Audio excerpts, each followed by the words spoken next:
जब राजपूत अपने मिट्टी और मान के लिए लड़ता है तो उसकी तलवार की गूंज सदियों तक रहती है। जब भी दुनिया में अंधकार बढ़ा, राजपूत योद्धाओं ने ज्वाला की तरह जलकर अपना बलिदान दिया, पर धर्म को कुछ नहीं।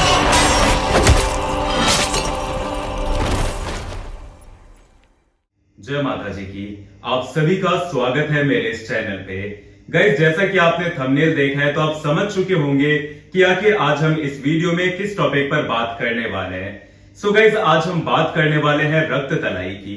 शायद आपने ये नाम पहली बार सुना होगा, लेकिन इस स्थान से हमारा एक गौरवशाली इतिहास जुड़ा है जिसके बारे में आप सभी को और हमारी आने वाली पीढ़ी को जानना चाहिए।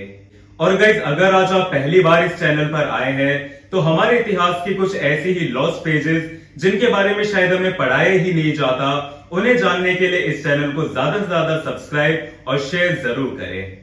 सो गाइस, सबसे पहले हम जानेंगे कि आखिर ये स्थान रक्त तलाई मौजूद कहां पर है। सो गाइस, ये स्थान हल्दी घाटी में मौजूद है। आप सभी ने शायद हल्दी घाटी का नाम जरूर सुना होगा, क्योंकि जब भी हमारे भारत के गौरवशाली इतिहास की बात होती है तो महाराणा प्रताप का नाम जरूर लिया जाता है, और जहां महाराणा प्रताप का नाम लिया जाए वहां हल्दी घाटी का नाम ना लिया जाए ऐसा तो हो ही नहीं सकता। हल्दी घाटी का महासंग्राम खबनौर के मैदानों में बनास नदी के किनारे पर लड़ा गया था। शायद ये बात भी आज भारत में कोई नहीं जानता होगा। गाइस, जब भी महाराणा प्रताप की बात की जाती है, हल्दी घाटी की बात की जाती है, तो आपने सभी के मुंह से एक बात जरूर सुनी होगी कि महाराणा प्रताप का साथ चीनों ने दिया, यहां तक कि अफगानों ने भी दिया, लेकिन कभी भी उनका साथ राजपूतों ने नहीं दिया। लेकिन गाइस, ये सरासर झूठ है। ये उन लोगों के मुंह से आप सुनेंगे जो शायद इतिहास में बहुत ज्यादा वीक है, जिन्होंने शायद कभी इतिहास खोलकर भी नहीं देखा। बल्कि सच तो ये है कि महाराणा प्रताप का साथ बहुत से राजपूतों ने दिया, चाहे वो ग्वालियर के तोमर राजपूत हो, मारवाड़ के राठौर राजपूत हो या फिर चावंड के राजपूत हो। यहां तक कि चावंड के राजपूतों ने तो अपनी बेटियों की शादी महाराणा प्रताप से भी की, और ऐसे ही जैसलमेर के भाटी राजपूतों ने भी। और महाराणा प्रताप का सबसे ज्यादा साथ देने वाले, उनके साथ कंधे से कंधा मिलाकर लड़ने वाले और यहां तक कि अपनी 3 पीढ़ियों की कुर्बानी देने वाले तोमर राजपूत थे, लेकिन उनके बारे में आज हमें बताया ही नहीं जाता, क्योंकि आज का एक ट्रेंड बन चुका है कि चाहे कुछ भी हो, सिर्फ राजपूतों के पीछे पड़ना है, राजपूतों को ट्रोल करना है और उनके इतिहास को कलंकित करना है। और ये सारी चीजें उनके द्वारा की जाती है जो शायद आज जातियों में बटे हुए, धर्मों के नाम पे बटे हुए हैं, और उन्हें अपनी जाति को महान साबित करना है और दूसरी जाति को डिसरिस्पेक्ट करना है, जबकि शायद मेरे हिसाब से इन सभी चीजों में कुछ नहीं रखा। सो गाइस, अब हम आते हैं फिर से हमारे टॉपिक पे, और हम बात कर रहे थे रक्त तलाई की और तोमर राजपूतों की वीरता की। सो गाइस, ये जो स्थान है ये तोमर राजपूतों की वीरता और उनके बलिदान से ही जुड़ा है।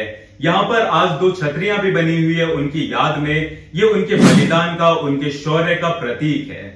सो गाइस, जिस समय महाराणा प्रताप हल्दी घाटी में अकबर के विरुद्ध लड़ रहे थे, उस समय अकबर की तरफ से आसफ खान और मान सिंह को इस युद्ध की बागडोर सौंपी गई थी अकबर के द्वारा, और हल्दी घाटी के एक स्थान पर मान सिंह और आसफ खान ने राजपूतों पर हमला किया।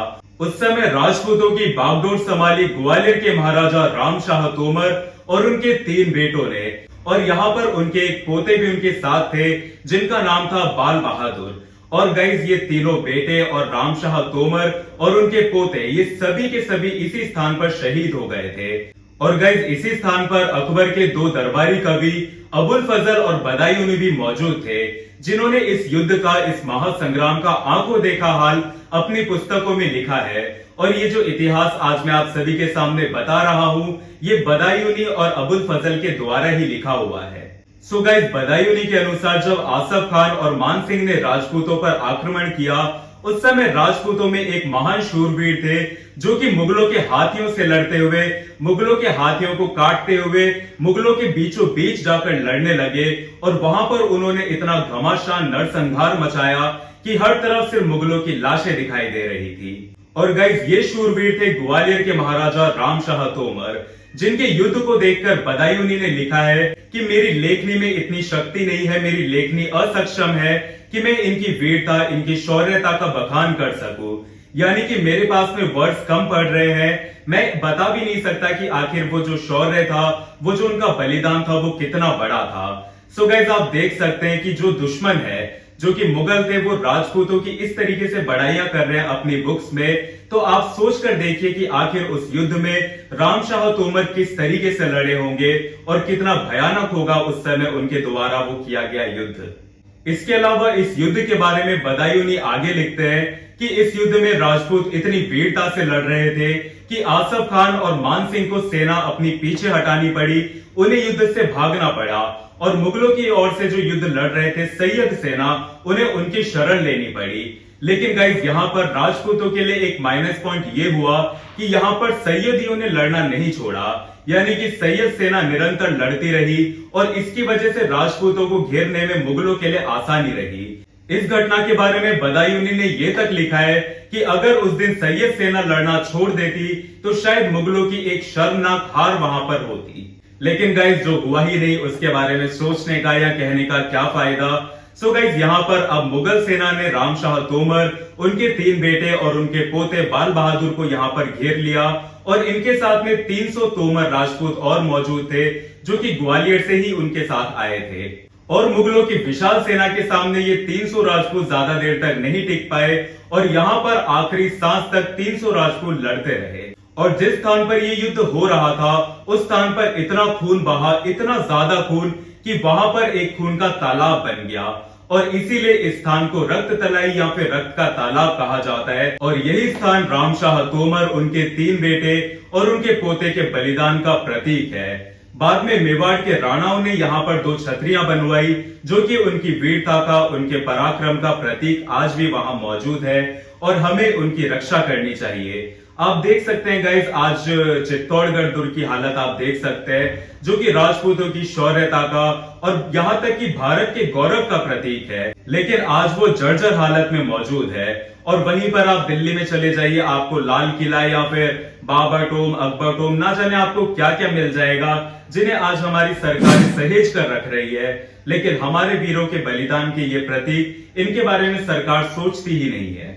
और गाइस देखा जाए तो रामशाह तोमर, उन्होंने अपनी पूरी की पूरी पीढ़ियां, उन्होंने अपना सब कुछ वहां पर कुर्बान कर दिया, वहीं पर उनका वंश खत्म हो गया इस मातृभूमि के लिए लड़ते लड़ते।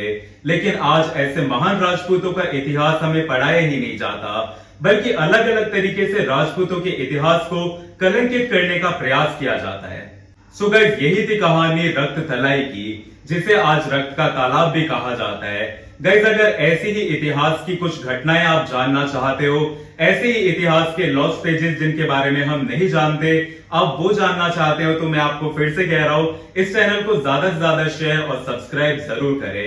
मिलते हैं मेरी अगली वीडियो में, तब तक के लिए जय माता दी।